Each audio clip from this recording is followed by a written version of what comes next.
Fiji says U.S. can seize Russian superyacht but not right away. A judge in Fiji has ruled that U.S. authorities can seize a Russian-owned superyacht, but not until at least Friday while defense lawyers mount a challenge.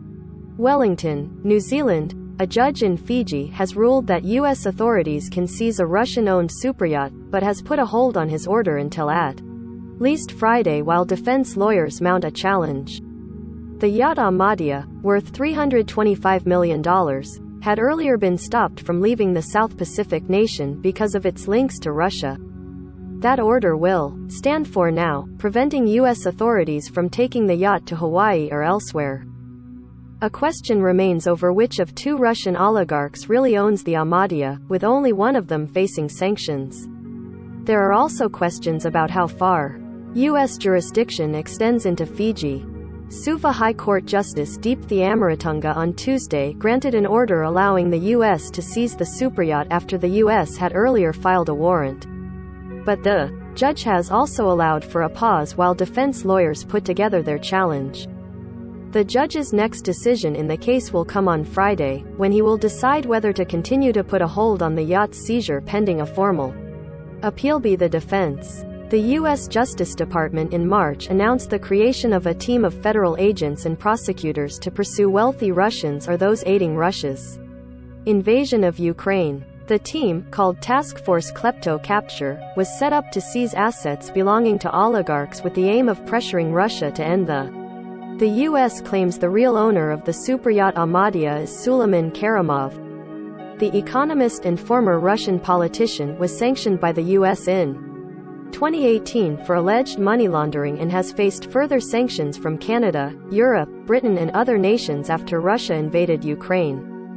Karimov made a fortune investing in Russian gold producer Polyus, with Forbes magazine putting his net worth at $14.5 billion.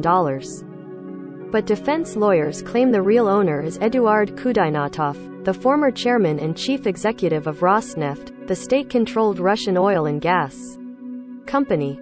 Kudainatov currently does not appear to face any sanctions, unlike many oligarchs and people with close ties to Russian President Vladimir Putin who have been sanctioned since the war began. As with many superyachts, determining the real ownership of the Ahmadiyya is difficult due to the shadowy trail of trusts and shell companies.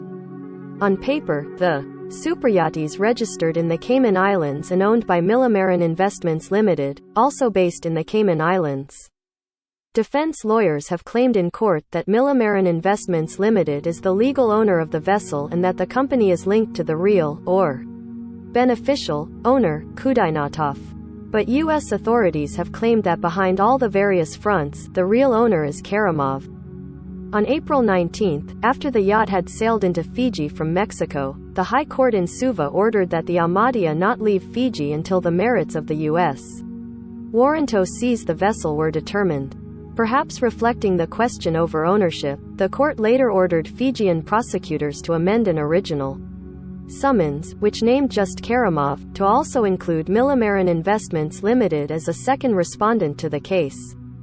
For now, the yacht continues to sit in a Fijian harbor with its crew of about 25 rotating on and off the vessel, while a police officer remains on board to ensure it stays put. According to Boat International, the Ahmadiyya is 106 meters long and was built in 2017. It features a stainless steel albatross that extends off the bow and weighs more than 5 tons, a live lobster tank in the galley, a 10-meter, 33-foot pool, a hand-painted playal piano and a large helipad.